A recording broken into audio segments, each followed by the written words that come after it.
Devrilip vatan yigen aşım aş emez, yigen aşım aş emez.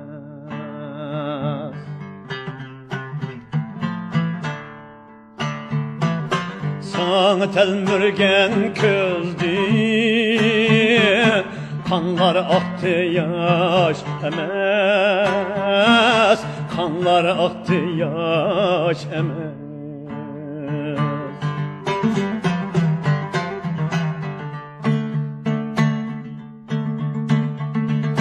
Yat eldeki altını ben üçün bir taş emez.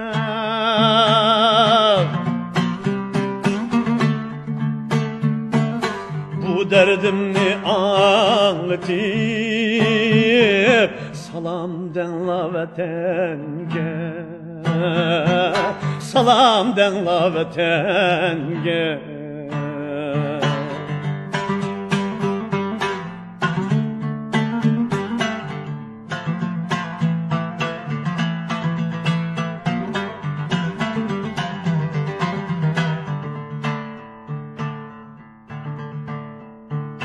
Baraydı sen yol icrak, he degende kitelmey,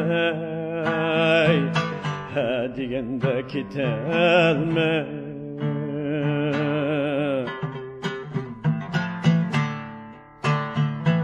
Serdap bulup yürümen,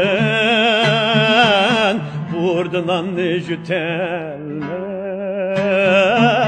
burdunan jütelmey.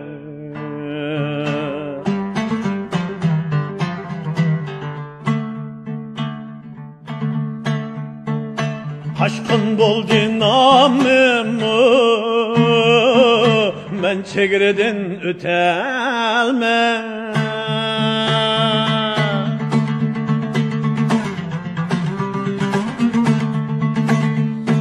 Şunda sersan jürüydü, balandan la vatenge, balandan la vatenge.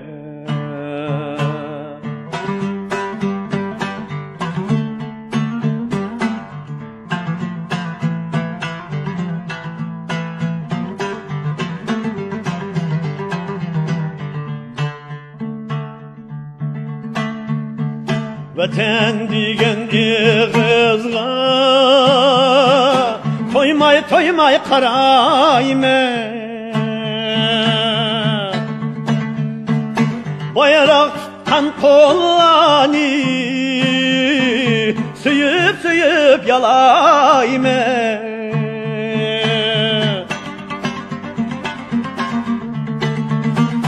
Bayrak kan kollarını suyup suyup yalayme.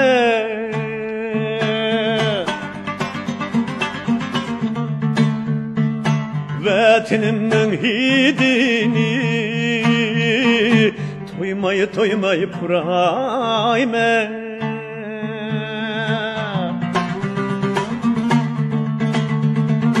Oğlum bugün dediğinde sarangdan la vatenge, sarangdan la vatenge.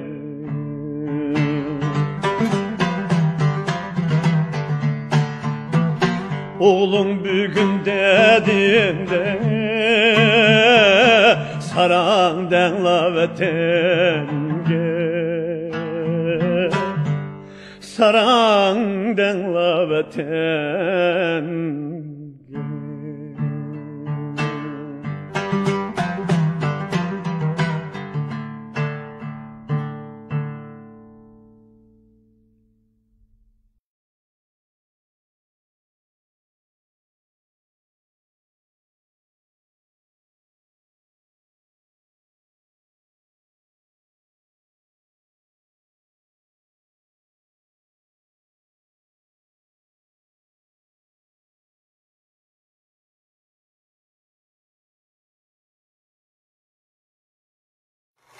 Talas daryosi bo'yidagi ruhdan ilhom elish kerakki, hargizmi Manas daryosi bo'yidagidan emas. Ular Xitoylarni Sharq Turkistondan boshlab qo'g'lab, Saklichinning ichiga tiqvatgan edi.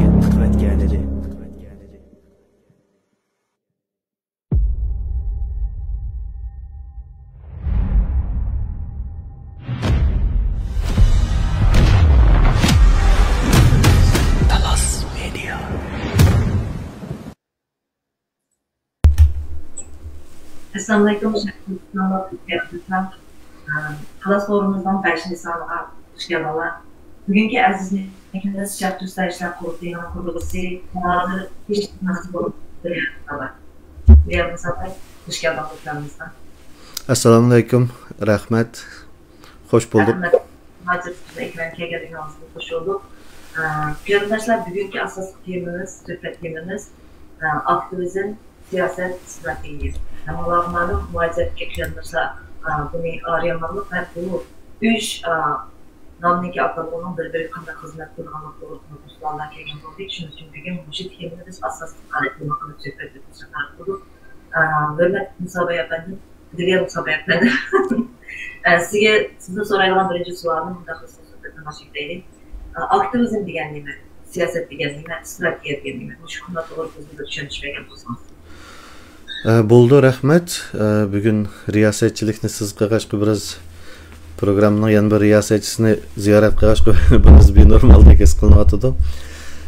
Bugun shu muhojiratning kun tartibining ehtiyoji bilan shu temani so'zlashdik. Oldi bilan sizga rahmat. Savolingizga kelsak, ya'ni strategiya degan nima? Siyosat degan nima? Aktivizm degan nima?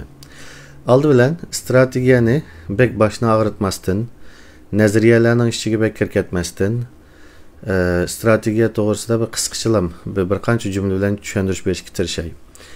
Aldı bilen strategiya deganimiz qadimki Yunonchada strategos, ya'ni general degan gap bu. Qadimki Yunonchada strategos degan bu so'zdan kelgan.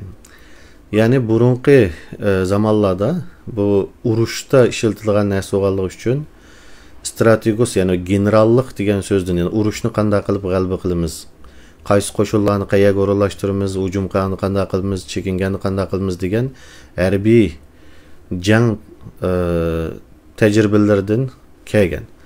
Va u vaqtlardagi ma'nosi shu jangni yengishni asos qilgan bir yo'l deb ishlatilgan beshida.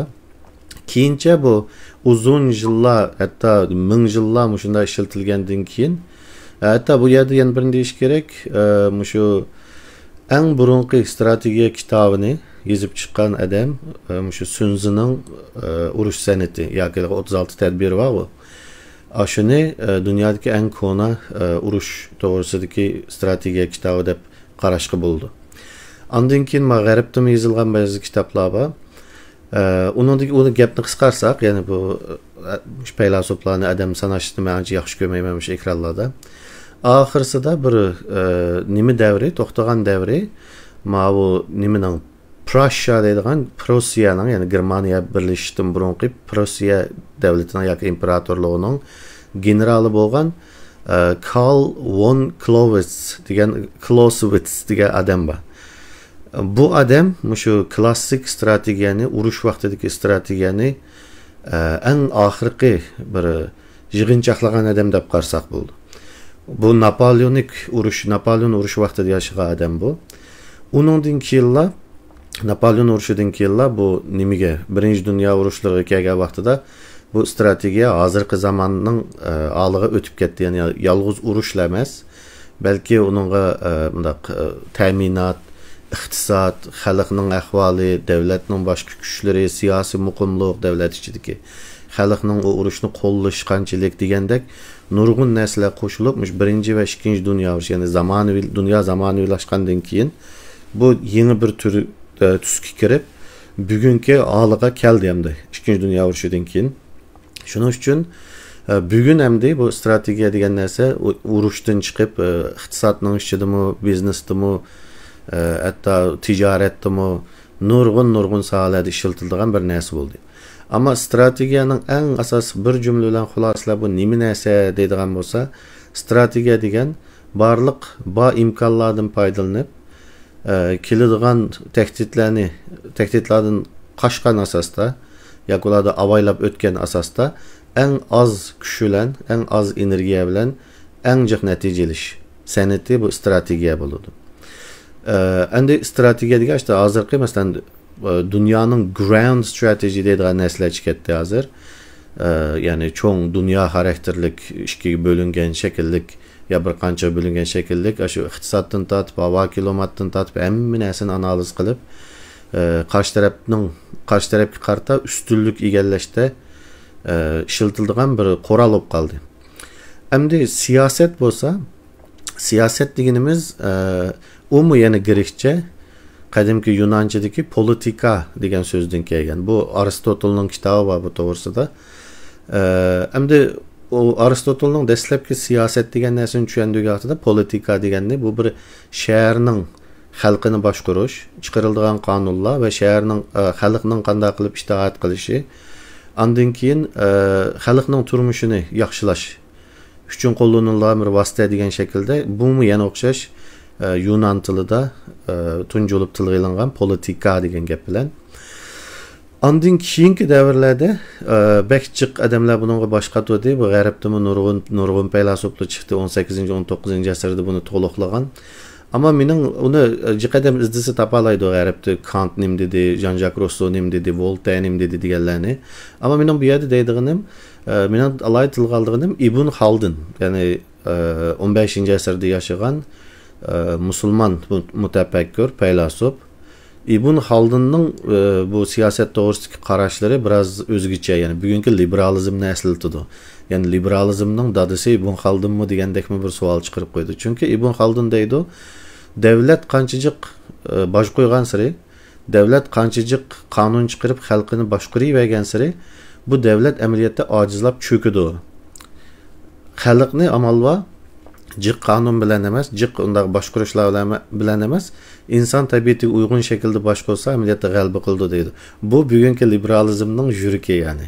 Shuning uchun Ibn Haldun bu siyoset to'g'risidagi bu qarashini bir tilg'ilishga arziydi deb qarayman. Onundan keyin nima bor? Boshqa siyosiy asarlar, siyoset to'g'risida asarlarmi yozildi? Masalan, yana bir ko'p kishilarning anglagan bo'lishi mumkin, ya bilishi mumkin. Selçuklu devleti vaqtida Nizami Mülk, Selçuklu'nun veziri Nizami Mülk'nin siyasetname deb maxsus kitabı var. Bu kitabı bugünkü Uyghur tilimi, bizden tilimizga tercüm qilindi. O şu klassik siyaset tushunchaları. Ondan keyin bu siyaset mi? Şu birinchi dunyo urushidan keyin va ikkinchi dunyo urushidan keyin bu taraqqiy qildi va bugun rasmiy bir ilm holiga keldi. Bu political science dedi, siyaset ilmi deb. Bu mu? Yani o'xshash, yani abiyam strategiya qanday qilib shart-sharoitlardan foydalangan asosda xatarlarni, tahdidlarni aylanib o'tgan, undan avaylab o'tgan asosda eng az energiya bilan jiq natija ilishni asos qilgan bo'lsa, bugunmi siyoset degan narsaniki bir jumla yig'incha qilsak buni, siyosetning maqsadi xalqning turmushini yaxshilash. Bunun Aristotel'dan başlap çıqqandan tortib hozirgacha bunun nassi şu asas prinsipi. Ama dünyadaki umumyüzlük siyasetçilerdeki çirikleşiş, siyasetki xalqning ishonmaydigan bo'lish, parxo'rlik degandek ishlar bilan bu siyoset degan narsa nihoyatda nimaga uchurdi hozir, belki qizg'in qarshilanmaydi. Ama bu yerda ismini unutdim. The Dictator's Handbook degan kitobda Abdur'un ismini unutup kaldım. Bu yerde bek yaxshi cümle deydi bu doğruluk. Yani siyasetçiler siz birlikte oturup keşlik tamak yeyişini xalmaydigan, ama ular bo'lmasa sizning yeydigan keşlik tamakınız bo'lmaydigan adamlardir deydi. Yani siyasetçilerden hem nefretlenadi hazır, ama o siyasetçiler bo'lmasa bugünkü sistem bo'lmaydi, bugünkü insanların hayatı, yaşam bu düzen, yani bu sistema tertip bo'lmaydi. Şunun için bu yerda yana bir narsani alayda eskartib qo'yish kerak. Uyg'ur tilida siyoset degan so'z to'g'risida politics bilan bugungi inglizchadagi politics bilan policy'ni o'xshash siyoset deb tarjima qilamiz. Mesela politics deganni siyoset deymiz, policy mesela foreign policy deganni yana tashqi siyosat deb tarjima qilamiz. Amaliyotda politics bilan policy ayrim ikki narsa. Politics degan bizning tilimizdagi siyosat shu, ammo policy degan ma'lum bir nishonga yetish uchun tuzib chiqilgan kichik qoidalar. Masalan, transfer policy, company policy deydigan nurg'un narsalar bor. Bularning hammasi biz Uyg'urchada shirkat siyosati deb tarjima qilib oldi bizninkilar. Amaliyotda policy bilan politics ayrim. Hamda aktivizm bo'lsa, aktivizm butunlay zamonaviy modernizationdan keyin chiqqan bir narsa bu. Ya'ni bu xalqni nimaga qatnashtirish siyosiy jarayonga. Shuning uchun aktivizm bu avish ikisida qandaq bir ilm nim bo'lmasmi, ammo yaqindan yaqin tadqiq qildigan, qandaq qilib inqilobni g'alaba qilib bo'ldi deydigan timlarda jiq tadqiqotlarni qilyotdi. Shuning uchun bu uchunun hamda ayrim bo'lgan ekan, eng oxirida xulosalab qo'ydi, balkim savollaringizdan chiqadi bu. Uchunun munosabati nima deganda, strategiya eng asosliq butun hamma narsani belgilab turadigan yo'l xaritasi bo'ldi. Siyosat bo'lsa, shu yo'l xaritasi bo'yicha maqsadga yetish uchun tuzib chiqilgan kichik qoidalar bo'ldi. Aktivizm bo'lsa, shu siyosiy yoki strategik nishonga yetish uchun tuzib chiqilgan siyosatlarni amaliylashtirish uchun ilib boradigan bir xalq harakati yoki bo'lmasa bu aktivizmning ichiga lobbichilik kiradi amaliyotda. Bu shu siyosat uchun xizmat qiladigan eng tövendeki piramidaning eng tövendeki bir endiza deyli. Unda tushunish yo'li strategiyani biz yo'l xaritasi planda tushunsak, siyosatni shu qoidasi, shu strategiya uchun xizmat qilgan, aktivizmda bo'lsa, shu strategiyani amalga oshirgan harakat tushunsak bo'lgan. Biz aktivizm bo'lsa, shu siyosatdan doirasida turgan qoidalarni ishga bo'lgan holda harakat tushunsak bo'lgan. Biz tushunsak to'g'rilanadi. Onunğa yana bir kamqaga ayırmak ki, yani aktivizm siyasatga xizmat qilish kerak. Siyaset strategiyaga xizmat qilish kerak. Siyasatga xizmat qilmagan aktivizmning hech qanday foydasi bo'lmaydi, rol olmaydi. Bunda bo'lsa, hozir biz o'zimiz ko'ryapmiz, Sharq Turkiston mustaqillik da'vosi bo'lsin yo boshqa kishilik da'vosi bo'lsin, aktivizm shaklida yoki bo'lmasa kampaniya shaklida ko'paytirib beryapmiz. Biz zaten shu aktivizm hozir belgilab beryapgan harakatlarning bir siyosat uchun yo strategiya uchun xizmat qilmayotganini biz aniq ko'ramayapmiz. Bo'lsin, shu to'g'ri bir ozroq tushuncha bergan bo'lsangiz, aktivizm siyosat strategiyaniki bizning muvaffaqiyatli davoyimizda o'ynaydigan bo'ladi. Buni qanday deb o'ylaysiz? Aktivizmning abay deganimdek, aktivizm siyosatga xizmat qilish kerak. Sharq Turkistonliklar kurishida mundaq bir narsa bor. Amaliy harakat deydigan bir ish bor. Bu amaliy harakat degan narsaning nima foydasi bo'ldi, biz nima natija oldik deganni hisoblaydigan ish yo'q. Ya'ni mundaq o'ylaylik, abiyam dedik, strategiya degan bir urushdagi narsa dedik deyli, urushni g'alaba qilishning bir nimasi san'ati dedik. Masalan, bir askarlar bor, bu askarlar aktivistlar desak, eng ustidagi general strategiyachi desak, har bir askarlarning beshidagi qo'mondonlar siyosatchi desak, askarlar aktivist bo'ldi bu yerda. Bu aktivistlar, ya'ni askarlar ustidagi strategiya nima? Qachon chekinimiz, qachon hujum qilamiz, qachon qanday qo'rshavga olamiz, hech nimadan xabari yo'q. Vurrat olib qalqon bilan qilishni ko'tarib allaqalla qilib chiqarsa, u urushda futurib qo'ydi. Shuning uchun bu aktivizmmi shunga o'xshash narsa. Aktivizm siyosatga xizmat qilish kerak. Agarda unga siyosat strategiyaga xizmat qilish kerak. Bir tuzilgan bir strategiya bo'lmasa, bir tuzilgan bir o strategiyani amaliylashtirish uchun tuzib chiqilgan siyosatlar bo'lmasa, o aktivizmning hech qanday foydasi bo'lmaydi, hech qanday rol olmaydi. Shunga bizning Sharq Turkistonliklarning 70 yilning yog'i cho'gilab qirdan ashanmasligining sababi shu. Amaliy ish qilyapmiz deb qalqon bilan qilishni ko'tarib vurrat to'lab chiqayotgan askarga o'xshaydi. Ammo bu keyniga qarab, "Ey qo'mondan, bizning strategiya nima?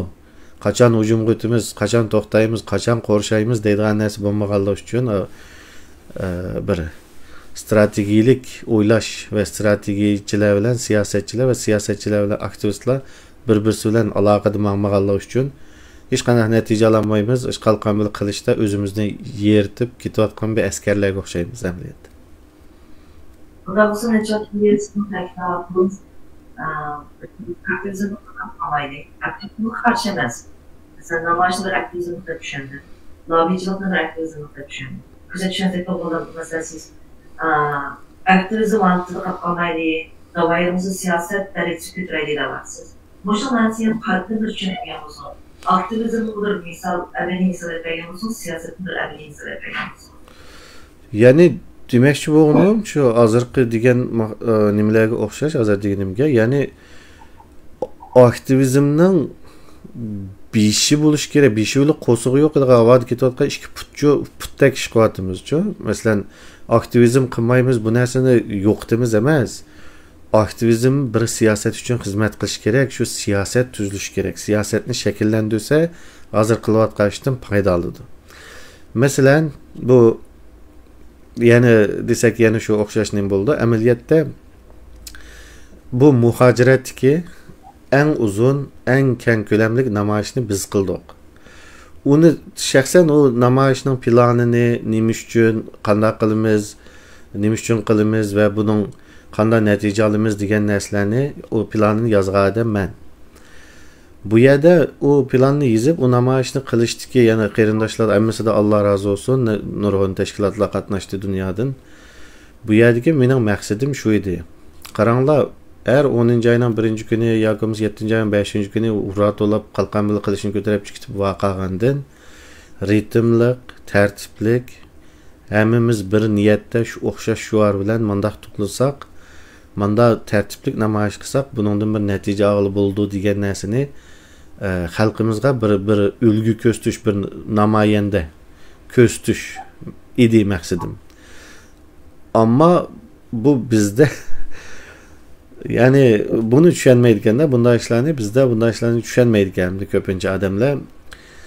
Yani hozirgacha biz bir namoyish qilib nima natija topdik. Volkswagen namoyishi qatnashganlar hammasi deydi. Shu Amerika Bostondagi Maysam xonimdan tortib, Yevropadagi qarindoshlardan tortib hammasi bizga degan gapi nima?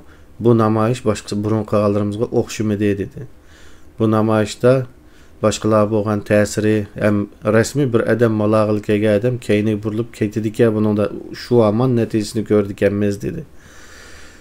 Ya'ni namoyish qilmaslik kerak emas, namoyish qilish kerak, natija og'il bo'lgan namoyishni planli holda, tartibli holda bir siyosiy nishonga xizmat qilgan asosda qilish kerak. Ondan sonra hazır bir soru sorayım. Hazır siz siyaset olarak kaydedir. Şu kaydelerin altında hareket eğitim her bir esnafın özü siyaseti kaydetilmemiş. Esnafın kaydesi Sizning ovozingiz biroz kesilib ketdi. Savolni men anglaganimni bir takrorlab javob beray. Siyasetni bir qoida dedingiz. Unda qo'sa har bir tashkilotning siyosati yoki o'zining qoidasi bo'ldi deb so'radingizmi? Bulamda deb so'radingizmi? Özdeki nizamlaması oldu, işiniz ve kayısı oldu. Şimdi siyasetle bu farklı. Ha, bu mandaq. Mandaqçı, bu nemeninki bo'yicha etsaq, bu g'arbning yoki bugungi dunyoning davlatchilik tushunchasi bo'yicha etsaq, nizomnoma degan siyosatdan bakra qonunga o'xshaydi, bir davlatning qonuniga. Nizomnoma qonun, ya'ni qaysi ishni qanday qildi, qaysi ishga kim mas'ul, kim xatolik o'tkazsa qanday jazo yeydi degan narsalar bu qonun. Ama teşkilatınki biz birinci qadamda ma'ni qilamiz, ikkinchi qadam ma'ni qilamiz, uchinchi qadam ma'ni qilamiz. Bu orqali miyaga yetimiz. Bu jarayonda qilishga bo'lmaydigan ishlar shular. Masalan, buni konkret misol bersak, masalan bir tashkilot dedi deyli. Biz Xitoy demokratlari Sharqiy Turkistonning mustaqilligini qo'llayman demagicha biz ularni ko'rishmaymiz degan gapning o'zi bu jumla bir siyoset. Bu siyoset, bir tuzum. Ama bu bir siyaset. Bu yani siyaset dedim politics emas, policy. Uyg'urcha kesin siyaset deydimizmi? Mana bu siyaset oldu. Shuning uchun bir tashkilotninki qo'ygan mushta harakatga nishon qarab ketayotgan jarayondagi qo'ygan mushundaq tuzumlarini policy deydi. Nimada? Inglizchada. Ama nizamnamadagi narsalar u qonuni bo'la oladi. Bir tashkilotning o'zining asos qonunidek, bir davlatning qonunidek rol o'ynay oladi nima? Nizamnoma. Bundan olsun, aktivizmin siyasetga xizmat qilishini asosiy shart tutsa mustaqil da'vosi ustida to'xtaldi. Aktivizmin siyasetga xizmat qilishini siyosatni strategik uchun shart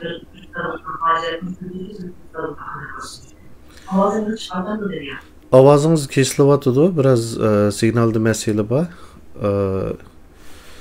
Ama ben sualınızda anlayaladım. Siz dibine mikrofonu almashtırıp ne bassanız belki yaxshiroq bo'lishi mumkin. Wi-Fi bo'lganda chataq chiqadi. Ya'ni aktivizmni siyosatga, siyosatni strategiyaga xizmat qildirish uchun bu ostidan ustiga emas, avval ustidan ostiga kelgan narsa bor. Oldi bilan birinchi savol, bizning Sharq Turkistonni mustaqil qiladigan strategiyamiz nima? Qanday bir strategiyamiz var? Bu hem de çoğun mesele. Yani bizning strategiyamizda biz Sharq Turkistonni mustaqil qilamiz, manda yo'l mansak biz mustaqil qilamiz deb tuzilgan bir narsa bormi? Hozirgacha nurg'un yig'inlar qatnashdim men tashkilotlarning. Asosli mundaq namoyish vatdi hamkorlashamdiq yoki mundaq yig'in batdi hamkorlashamdiq degandek narsalar, yig'inlar, so'zlashayotgan narsalar. Ama bizga ma'ni, ya'ni agarda bir qancha tashkilotlar bir yerga kelsak, 10-15 tashkilot yoki 20 tashkilot bir yerga kelsak, so'raladigan savol birla. Sharq Turkistonni qanday qilib mustaqil qilamiz? Buningdagi strategik yo'l nima? Biz uchun asli so'raladigan narsa mana bu. Shunga bu savol so'ralmay turib, hammaylar o'zining bilginicha, o'zining nimasi bo'yicha öz bilge yo'lga ketiberdiki, ama hech qanday bir yig'in zalida, hech qanday bir o'rinda men Sharq Turkistonni qanday mustaqil qilamiz degan savolning talash tortish bo'lganini ko'rmadim. Bu yani demek strategiya yo'q. Hozir biz mustaqil da'vosi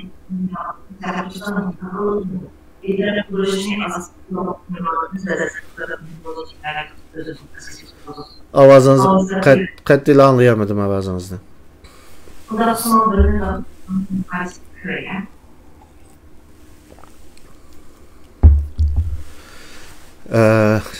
Belki bir signallar çar bo'lgan bo'lishi mumkin. Yani qarindoshlar, men buni biraz tushuncha bergashtiray.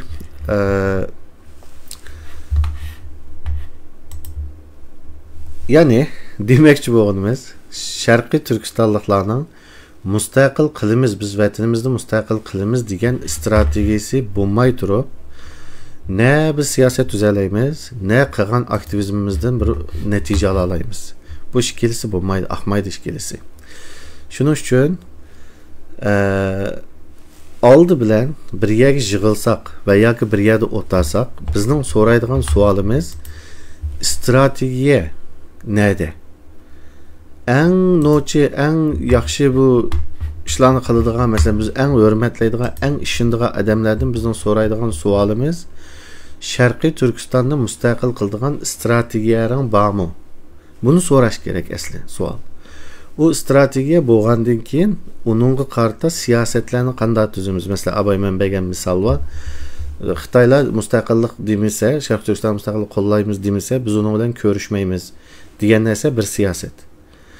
Uningdagi yana tashqi siyosatda tuzilgan siyosatlar va yana strategiyada. Masalan, eng oddiysi qancha tane tashkilot va yoki qancha tane tadqiqotchi, strategiyachi va yoki qanchasi Sharq Turkistonning mustaqilligi uchun kerak bo'lgan davlatlar ni bir turga ayirib, eng muhim davlatlar mavu, ikkinchi darajadagi muhimlar mavu, uchinchi darajadagi muhimlar mavu degan narsani tuzib baxti.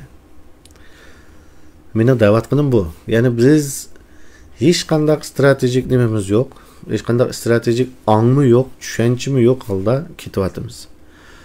Bu xil ahvolda shu o'tgan 70 yilni qo'yaylik, o'tgan 2017 dan tortib o'tgan 7 yilning ichida qilgan ishlarimizning natijasidan chiqmasligining sababi mana shu. Strategiya degan nima, siyosat degan nima, aktivizm degan nima, buni tushunmagan. Ya'ni ikki narsani qo'shib o'tib balkim Tumarsxon internetdan jatoq chiqib o'xshaydi. Amaliyotda bu terimlar 5 qarindoshlar, 5. Strategiya, siyosat, nima? Plan, ondan keyin taktika. Bu 5 narsa, 5 dedim 4. Bu 4 narsa bir-birisidan farqlantirish kerak. Men buni bugun toza vaqt chiqib o'zim yolg'iz qolib qoldim. Shuning uchun buni biraz o'zimning strategiya, siyosat to'g'risida qanday azm qilganimni, qanday tushunganimni bu yerda bir so'zlab o'tishni to'g'ri ko'rdim. Siz bir futbol komandasining treneri bo'ling. Siz bir futbol komandasining treneri, sizni hozir Baduq futbol komandasiga kirdingiz. Bu komandaga sen mas'ul dedingiz. Unda bo'lgan vaqtida bu yerdagi futbol komandasini oldimizdagi yildagi maqsad nima? Oldimizdagi yildagi maqsad nimaga akirish? Ya'ni bu komandani chempion qilish. Agarda biz bu komandani chempion qilamiz desak, agar biz o'tirib boshdan oyoq bir nima tuzib chiqamiz, bir strategiya tuzib, yoki bo'lmasa bir boshdan oyoq yilning oxirigacha bir muncha narsalarni o'ylashib biz bir narsa tuzib chiqamiz. O tuzib chiqqan narsamiz nima bo'ladi? Masalan, buning ichida nimalar bo'ladi desak, birinchisi bu tuzib chiqqan narsamizning ichida, masalan, menda narsa bo'lishi mumkin. Oldimizdagi yillargacha biz kimlarni setib olamiz? Qaysi futbolchilarni setib o'tamiz? Degandek bir narsalarni tuzib chiqishimiz mumkin. Onun keynidan qaysi beklar, qaysi hujumchilar qayerda o'ynaydi degandek narsalarni tuzib chiqishimiz mumkin. Undan keyin qaysi futbolchini qachon dam olishimiz, qaysi futbolchi qachon o'ynaydi degan bir to'qay narsalarni yilning oxirigacha o'lishimiz mumkin va maqsadimiz mustaqillikni qabul qilgicha, mustaqillikni yoki bo'lmasa futbolning nimasida chempion bo'lgicha, bu nishon, strategik nishon. Bir yillik tuzgan narsamiz bu strategiya. Andaki siyaset nima bo'ldi degan vaqtida siyosat palanchi futbolchi setib olganda 30 yoshdan yuqorilanmaymiz, 20 yoshdan tuvanlanmaymiz degandek narsalarni tuzib chiqsa bu siyosat. Undan keyin har bir o'yinda masalan futbol musobaqasida bunda 4 odam chiqib, 3 odam chiqib bunda o'ynaymiz, agarda ya'ni hujum xarakterli o'ynaymiz yoki mudofaa o'ynaymiz desa bu plan. Undan keyin maydonga tizilish, 4 odam, 3 odam, 2 odam, 1 odam tizilish bu taktika. Shuning uchun qarshi tarafda agar bizning qilayotgan taktikamiz ishlamay qolsa, taktikani tez almashtira olamiz. Ammo o'yin planini bekjiq almashtira olmaymiz. Lekin siyosatmi, strategiya bo'yicha tuzilib ketgachga unda oson o'zgartirib bo'lmaydi. Ya'ni ala qaraganda oson o'zgartirib bo'lmaydi, lekin siyosatni burab o'zgartirman desa o'zgardi. Shunga Erdo'g'anning bugun chiqib degan narsani aytib chiqib qara deyishining sababi shu siyosatni, ya'ni 180 gradus burug'ini. Şu ama strategiyani unda asan o'zgartib nimqilib bo'lmaydi. Shunga yig'ib aytganda futbol musobaqasida chempion bo'lish yo'li aşı bir strategiya va uning siyosat hamma narsaga aşı bir futbolni tadbiqliqli bo'ladi. Qiron Tumarsxon qaytib kirgan o'xshaydi. Qaytib tekrar hazır texnika qilishlar. Biliyorum tabii hazır ben sizinki akıl dediğin cümlelerini yazdım. Aşık tutsan mutlaka kadar kaldınız. Biz sonra zemin işleri yeni devletler etrafımız yeni bir strateji siyaseti ve aktivizm olsun şimdiden olur. Şarkı Türkistan'dan bir söylengen zemin diye yere gittik kirmedim. O yere o diğiniz aşı stratejik yolda kitivatqandaki bir basqoş. Şarkı Türkistan'dan müstakillığını itiraf qilish uchun bu bir basqoş, bu bir nimaga yetadigan bir nishon. Sharq Turkiston mustaqilligida biz besib o'tgan bir nishon, bir basqoş.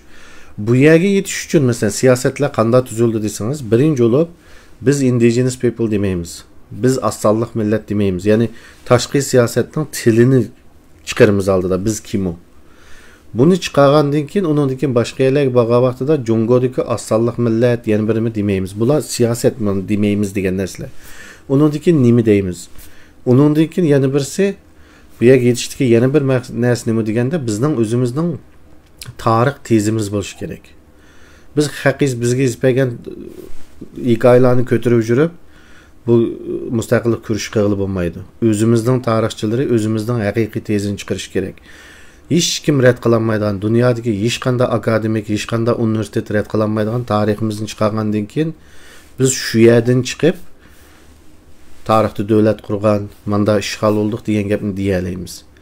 Va ya'ni hem akademik, hem siyasi bu yerda qilish cheklanadigan ishlar va qilishimiz kerak bo'lgan ishlar va o'sha hamma tarafdan tan qo'rshab kelgandiki, unki namoyishlardimi nim deymiz hamda klassik bo'lib ketgan bir shuarlar emas, shu Sharq Turkistonning ishg'ol qilingan zamin deb to'nilishiga foydali bo'lgan shuarlarni chiqarib, aktivistlarni ustidagi siyosatga moslashish kerak. Uni qilamasa ishni qilib bo'lmaydi hech qanday ish.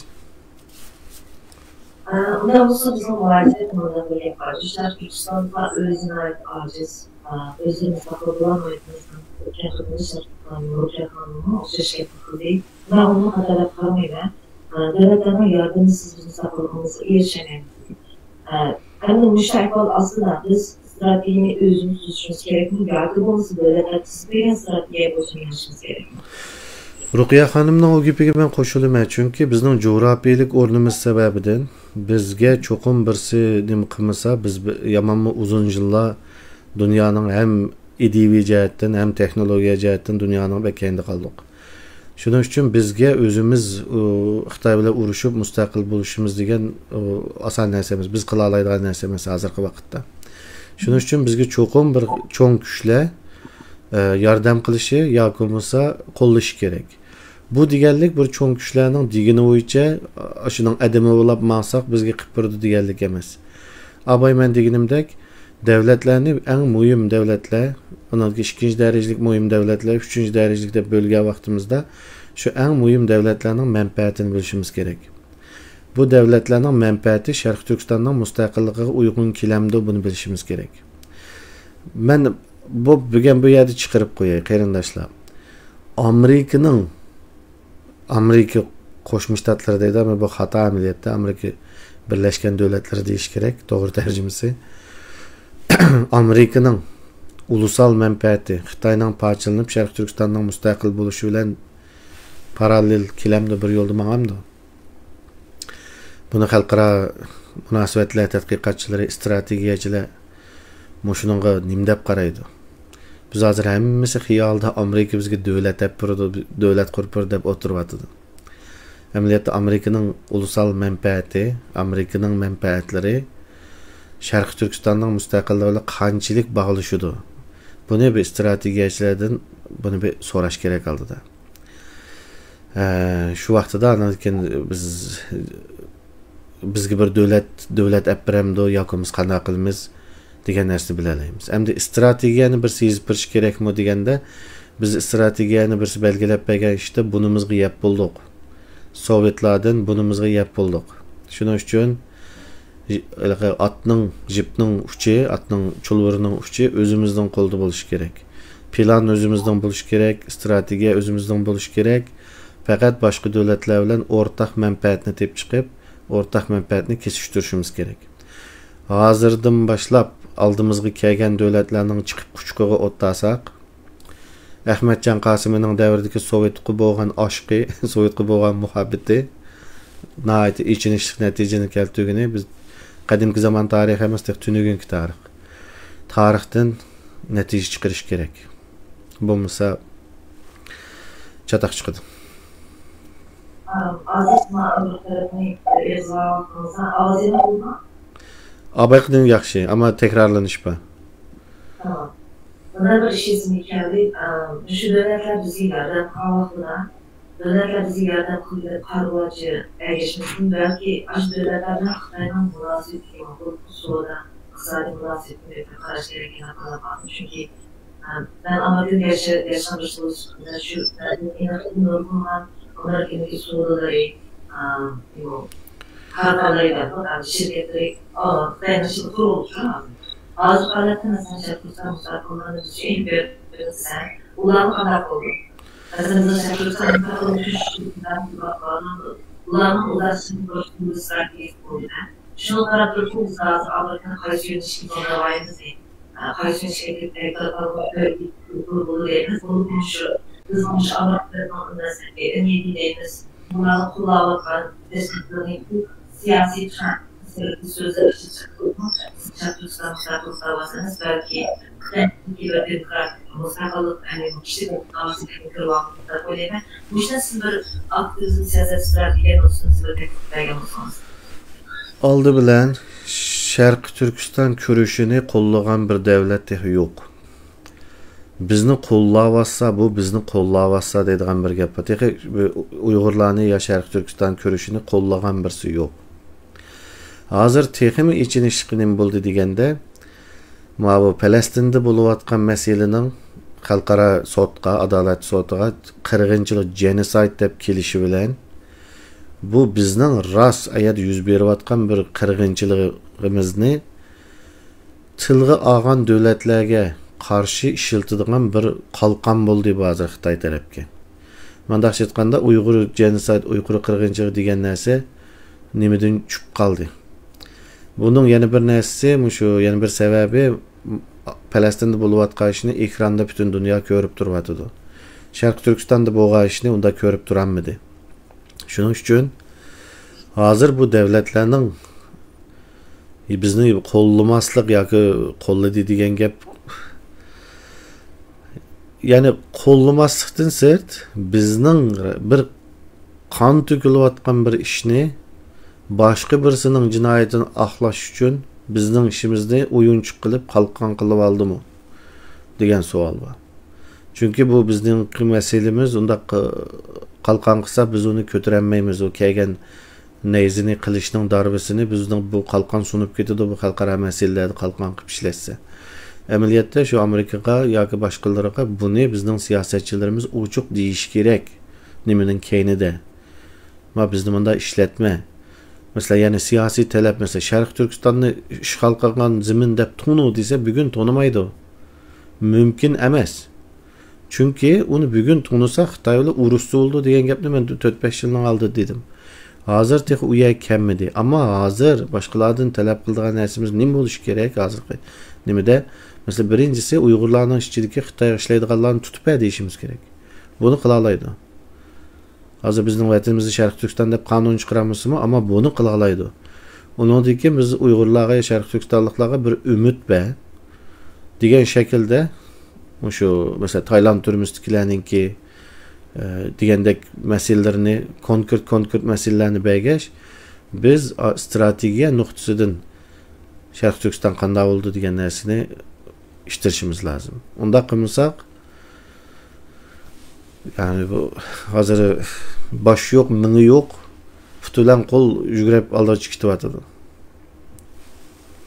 Bunda olsa sizningki shu so'zlaringizni muddat bir yakdami chiqarib turib qatnamik agar qanday so'z chiqmasimiz bo'ldi, tushunishmasimiz bo'ldi. Biz birla davlatlarga qarab qolmay munosabat o'rnatmoqmiz Sharq Turkistonimizda davosida. Nurg'un davlatlar bilan hamkorlashishimiz kerak degan bir ma'no chiqdi. Bu bir siyosat strategiya tuzilgan bir tushunish bo'lgan bo'lsin. Nima uchun biz bu davlatlar bilan hamkorlashishimiz kerak, bir davlatga qarab qolmasimiz kerak ham. Bizning Sharq Turkiston mustaqil davosida qaysi davlatlarga kerak? Endi qaysi davlatlar kerak muhim bu yerda ochiq yerda deyish qancha to'g'ri bo'ldi bilmayman, ammo hozirgi narsa nima uchun biz birdinchi davlat tarafga tang turishimiz kerak deganda Xitoylar kommunist vaqtida bizni sovetlar qo'lladı. Xitoylar millatchi vaqtida bizni sovetlar qo'lladı. Amerika bizning dushmanimiz bo'lgan Komindanga tishi tirnog'igacha qurollandi deydilar. Biz urushdi. Ammo Xitoyda shunday bir rejim o'zgargandi, millatchi Xitoy yiqilib, uning o'rniga kommunist Xitoy chiqqandi. Şu aman bizni qo'llagan ruslar bizni satdi, o ruslar. Şu aman Amerikaning bizda bir Sharq Turkiston islom davlati qurg'isi kelib ketdi. Aburumizning mustaqilligimizga qarshi dushmanimizni qurollantirayotganlar bir kechada bizga islom davlati qurib bergisi kelib ketdi. Ya'ni nima? Mangulik do'st yo'q, mangulik dushman yo'q, mangulik manfaat var. Siyasi konjektür almashqa vaqtida burun bizning düşmanlarimizni qo'llagan davlatlar biz tarafga o'tib ketadi, bizni qo'llashi mumkin. Bizni hozirgacha Uyg'urlarni qo'llagan davlat yo'q-ku. Qo'llaganda ko'ringan davlatlar bo'lsa bizni shu hamon setib etishi mumkin. Bu tarixda bo'ldi. Endi buningdan ortiq bo'lamdi ya'ni. Shuning uchun men bunda bir narsani so'ray, bunda bir narsani chiqarib qo'yay. Bir strategiyachilar, bir tadqiqotchilar bir o'ylab yiqinglar. Xitoy millatchi vaqtida Sovetlar bizni qo'lladi, Ruslar, kommunistlar, Amerika bizga qarshi Gomindangni qurollantirdi. Xitoyda bir rejim o'zgardi, kommunizm chiqdi. Amerika bizda davlat qurg'isi kelib ketdi. Sovetlar bizni satdi, Xitoy bilan bir bo'ldi. Bu da chu Xitoy bir demokratiyalashuvchi.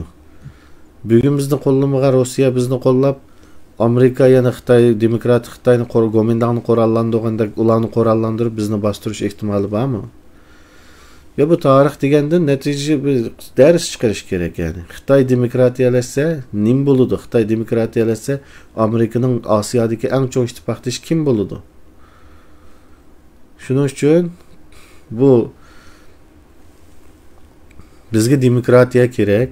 Avval demokratiya ilib-ilibla anadagi mustaqillik qilamiz deb Amerikaning NED'ning puli bilan harakat qilayotganlar amaliyotda bu millatning hozirgi qirg'inchilikdan qolgan oxirgi qismining biroq kesin o'limga ketyapti yoki undaq emasmi?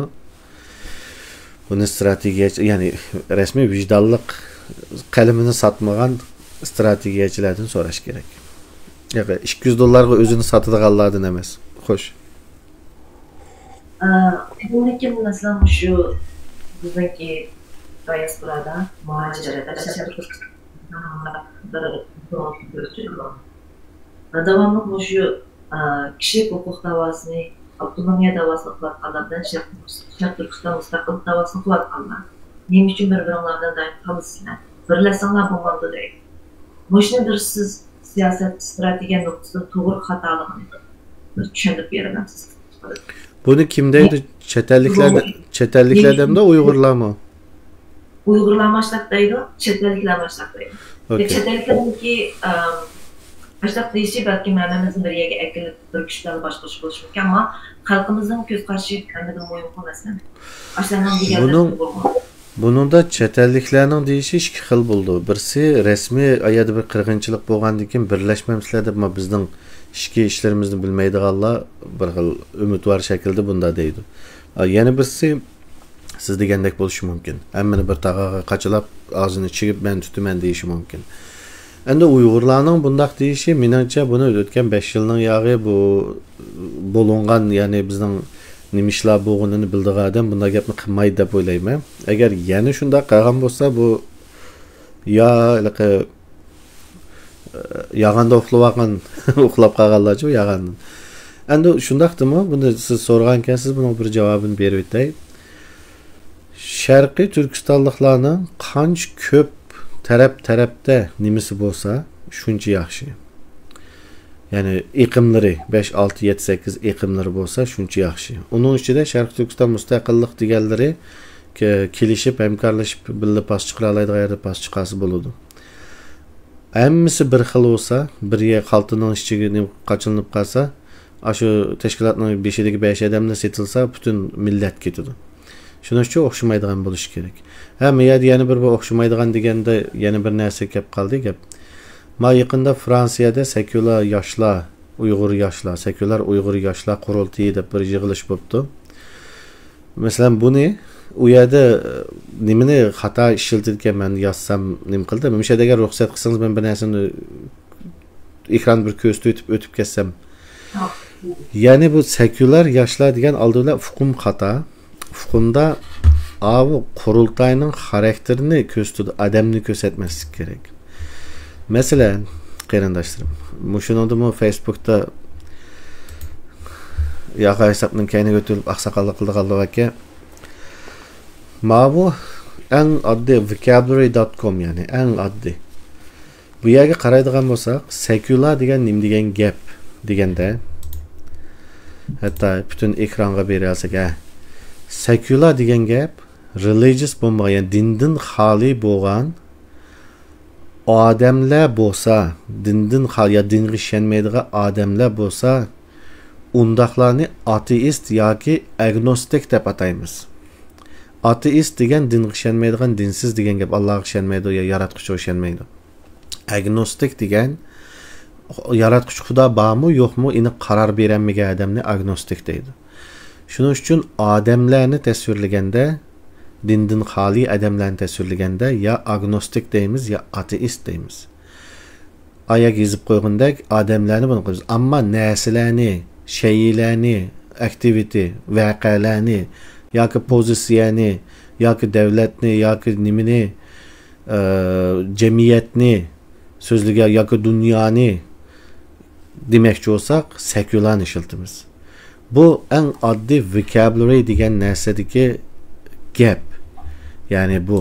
Endi ikkinchisi Angliyaning Cambridge universitetining bu so'zga bega aniqlamsig'imi, qanday ishlatilishiga qarasimi, kundulik turmushdagi voqealar, jamiyat degan narsalarga ishlatadi. Ishlatilish shakli secular education, yani secular ma'rif, secular davlat. Yani insonni sekular demaymiz, insonni ateist deymiz yoki agnostik deymiz. Vaqa, davlat, jamiyat deganlarni sekular deymiz. Bir odam o'xshash vaqtda dindor bo'libmi, yana sekular bo'la oladi. Masalan, bir musulmon, amerikalik bir xristian o'xshash vaqtda davlatning din bilan siyosatni ayirib, cherkovning boshqarishiga qarshi tursa, davlat bilan cherkovning ayrilish tarafdori bo'lsa, bu xristian dindor odammi sekular bo'la oladi. Ya'ni sekularchi yoki sekularist bo'la oladi. Ammo bu sekular deb bir odamni sekular deb, uningdan uning ateist va agnostiklar aralashtirib, sekular odamning hammasi dinsiz desak, bu qip-qiziq qarqosoqliklar ish bo'ladi. Buni Turkiyada nəhayət xata işlətdi. Siyasi hukmlarni bekçi xata işlətdi. Siyasi hukmlarda mesela Türkiye'de bir çıkıp dedi, ben layık biriyim. Yo sen layık, yani ben seküler biriyim demekçi. Sen seküler birsemez, sen sekülerçi, sekülerist. Eğer de sen dingi işensen, sen sekülerist bulalaysa. Ama sen dingi işenmesen, hem seküler ama dindarım bulmaysa, dinsiz olsa onu ateist deyimiz. Ya ki agnostik deyimiz. Şunun için bu Fransiyada kurulgan bu çakırılgan seküler yaşlar kurultuyu degen neyse, u yerdeki yaşlar seküler olmaydı. Kurultayının karakteri seküler oldu. Bunu bir düşündürey. Sap dinsizlik bir şey yaptı diyeyim. Dinsizlik kelgen olsa, bir ateist yaşlar kurultuyu, yoki dünya Uygur ateist, agnostik yaşlar kurultuyu disimi buludu. Endi hazır siz degandek sualga bunu qaytırıp ekelsem, o'xshamaydigan taraflarning qanchalik chiqqini, o'xshamaydigan taraflarning. Amaliyotda bu nimaninki, kurashninki boyligi. Masalan, bu sekular yoshlar qurultiyi deganni qo'llashingizning hojati yo'q. Yaxshi ko'rishingizning hojati yo'q. Ya'ni ko'rmanlarga da'vatmi. Masalan, shaxsan menmi qo'shilmasligim mumkin, masalan, u yerda so'zlashilgan temalarga. Menmi yoqtirmasligim mumkin. Ammo bir so'z bor. Türkçe'de tahammül etse deydi. İngilizce'de you need to tolerate it. Tolerance degen narsa var. Yani sen bununla Türkçe tahammül gösteriş gerek. Yani umu bir cemiyetinin, mayli siyasi arenanın olsun, yoki ictimai cemiyetinin olsun, bir milletinin içinde her xil adam buldu. Şu her xildir bilen qanday qilib bir tinch birlikda yashayolamiz bir-birimiz bilan.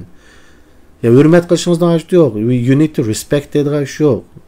Birisining ko'z qarashini, ideyasini hurmat qilmaysiz. Ammo masalan birisi deylik 6 yoshlik yo 5 yoshlik bir qiz bolani urdi bir cho'ng odam, o'lgidek dumbalab etdi. Buni hurmat qilmaymiz uning qarashini. Ammo nimani qilamiz? Ma bu sekular yoshlar qurultaydi nimani qilamiz? Ularning mavjudligini aramizda tolerate qilamiz. Ya mevcudiyetini qabul qilamiz ve qanday qilib birga tinch bir jamiyat bo'lib yashashni o'rganamiz. Ammo ularni yaxshi ko'rib, qo'llab yoki nima qilishingizdan hojat yo'q. Shunga ko'p xillik yaxshi, bu sekular yoshlar qurultiyi degan narsaning chiqqandan, ya'ni chiqishi normal. Onu qandaydir cho'mik saqib nima qilishning hojati bu butun jamiyatlar ma'lum darajada taraqqiy qilgan vaqtida chiqadi. Fakat bizden köstülüğün nesimiz respect emas, hürmet emas, tolerance. Mevcutluğunu tahammül qilamiz, qabul qilamiz va qanday qilib billa hatto munozara qilishimiz mumkin ba'zi temalarda, ammo qanday qilib peacefully coexist billa bir jamiyat bo'lib qanday billa mavjud bo'lamiz. Buni o'rganishimiz kerak. Hozir yana bir bulg'u qo'zg'ayotgan masalamizdan biz 3-4 yildan yoki bu shartlarda boshqa mustaqil tashkilotlar tarafından mush indigenous doklad meselesi yoki bo'lsa Uyg'urlarni Sharq Turkistondagi Uyg'urlarni asalli millatlar ko'z qilmoqda bu tashkilotlarning qo'llanmasi bu ichki ishlarga hukumatdan qilindi. Shundaqla ba'zan yo'nalishlarni ba'zan o'zgarishlarni qo'ygan bo'ldik. Ammo ba'zan bir qism qiyinlashtirimizda aslında qaramalarimga tashlayotgan bo'lsalar, o'z oldiga ish qilgan bo'lsalar, ularni o'z oldiga mas'ullar degan shaklda shunday tashkilotlarning menlayotgan yo'lini o'zlari qo'yib berish bilan Sharq Turkiston mustaqillik davrasida to'sovul bo'layotgan ichki to'g'ri azalga tushuntirgan bo'lsangiz. Ya bu Sharq Turkistonliklarni indigenous qilish bu o'xshamaydigan yo'lda menish emas, bu xoinlik bu. Bunu deb bo'ldik ya, buni yillardan beri so'zladik. Bu xoinlik, bu bir millatning xalqaro qonun bo'yicha uni ichibmi ko'rsatdik 3-4 moddalar deb indigenous people qilish bir millatning birinchisi tarixini inkor qilish, ikkinchisi mustaqillik yo'lini kesib o'tadigan ish bu. Bu bir xoinlik. Shuning uchun bunda xoinliklar chiqqan vaqtida, ko'rilgan vaqtida albatta butun hammadan qarshilik bildirish kerak bunga. Chunki sen o'zing bilganni qil, men o'zim bilganni qil degan bilan, ya'ni ikki tarafdan berib kirdigan ishxona o'xshash. Kirdigan chet ellikning ishxonasi o'xshash. Amerikaning tashqi ishlar ministrligidan 5 yo'q, birsi bor. Hamma davlatning birsi bor tashqi ishlar ministrligidan. Kirdigan yer o'xshash. U yerga Sharq Turkistonga mustaqillik deganlar kirishdan burun kirib, biz asalliq Xitoy demokratiya usulida biz indigenous degan bu xatolik emas, ba'zida bir xatoligini tutib olib deydi. Xatolik degan boshqa narsa, xoinlik boshqa narsa, bu ikkisining farqi bor. Shuning uchun tashkilotlar biz indigenous yoki Sharq Turkistonning mustaqilligini to'saydigan, sotadigan ishni qilmasa, o'zing ishini qilsa bo'ldi. Ammo unda ishni qilsa, uni xalqning oldiga chiqib, xalqqa ko'z tush tashkilotlarning shaxsan mening mecburiyetim o.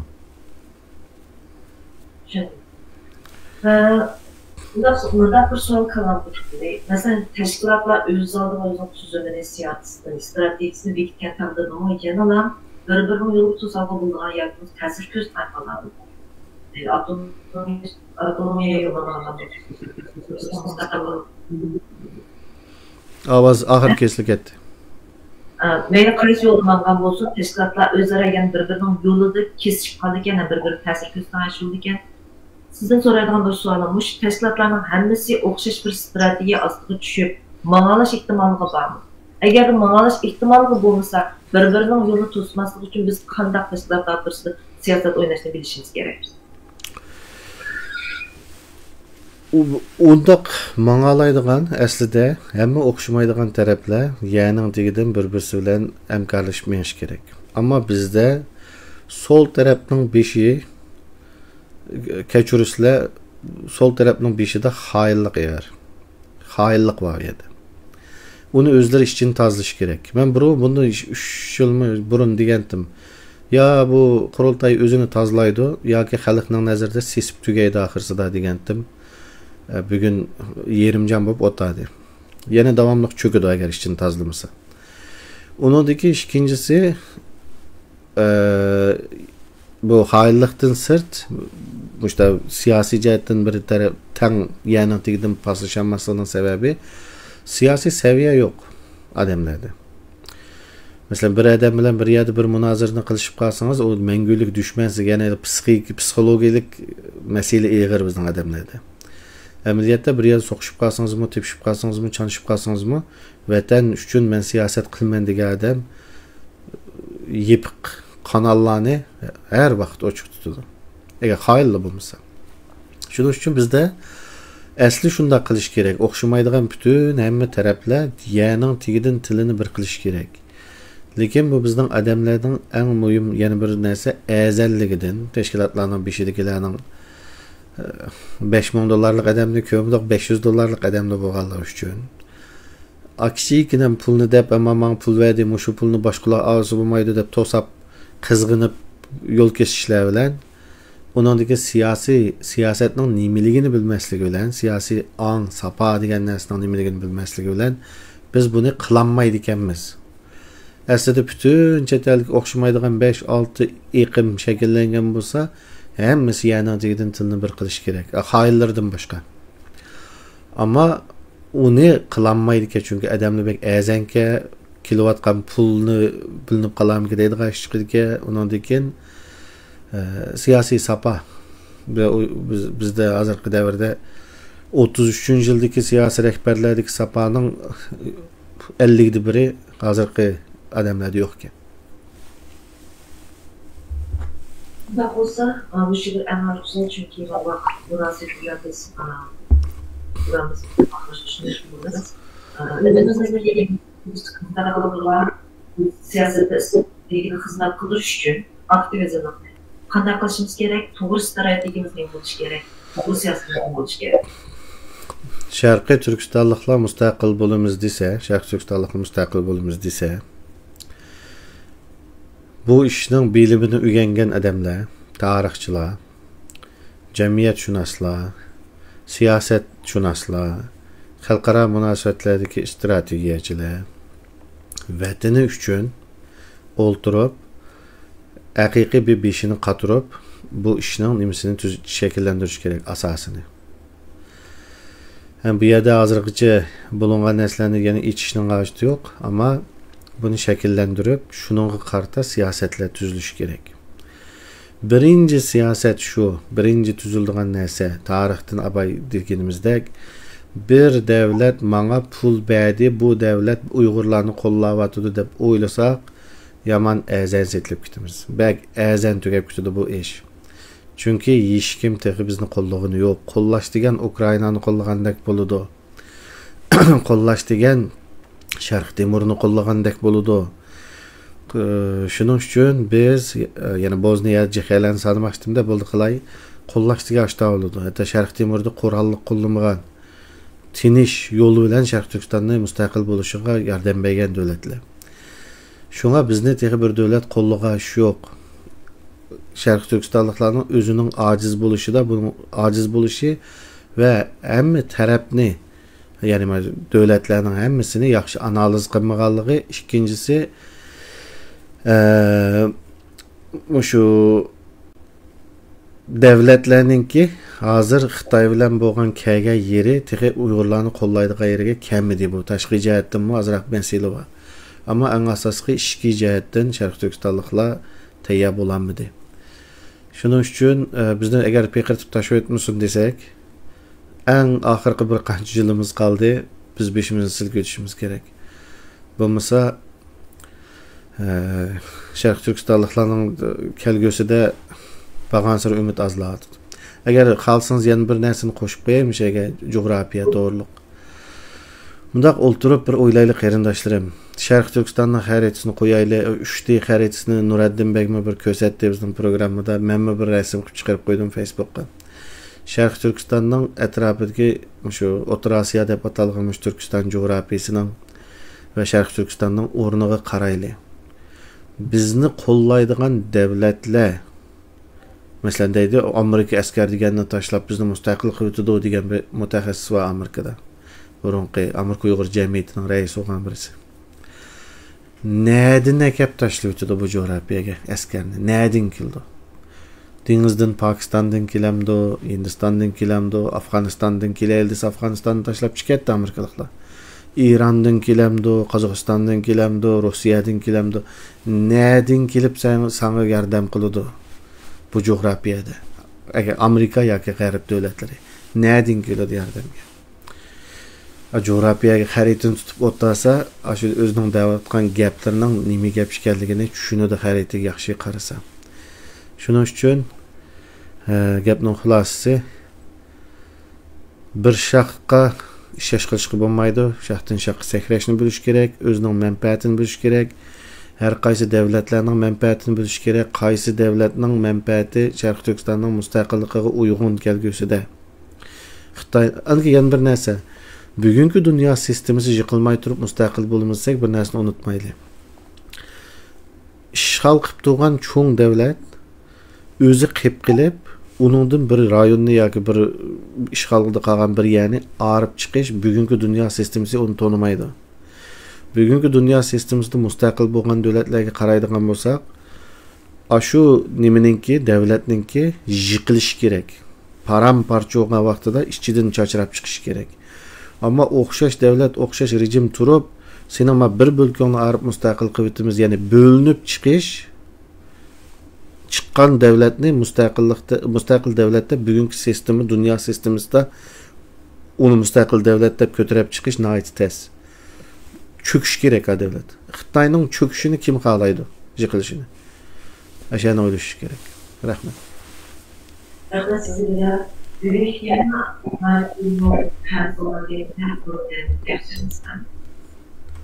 bugungi temadan teknik arkadaşlar. Özellikle bu ayrım. Ama biz aklımızda bu ayrımları çok yaşamamız gereken siyasi strateji olmalı. Maqbulasidan aqlashgan bo'lib, agar bugungi suhbatning tezligi va Allah chiqargan bo'lsa, qadrlagan ham qanday bo'lsa ketadilar qilsalar, agar ko'pchilik sonlar qayta qilish mumkin. Oxirida ben Dilnoz Navay rahmatini bildirman. Dilyar O'zardan ekranga hoş geldiniz.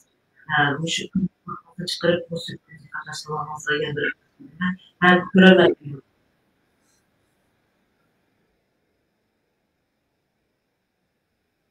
Biliyorsunuz. Özür dilerim.